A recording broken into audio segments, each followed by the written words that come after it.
వెలసిన మహాలక్ష్మి నీవమ్మా,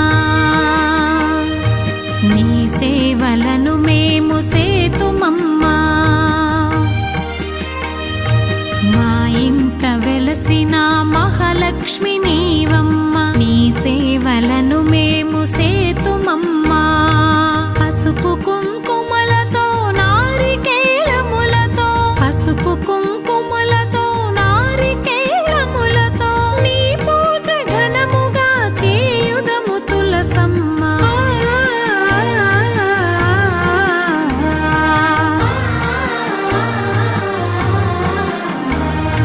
శ్రీమాత శ్రీ తులసి రామ తులసి, జయములు మాకెవ్వు కృష్ణ తులసి. శ్రీమాత శ్రీ తులసి రామ తులసి.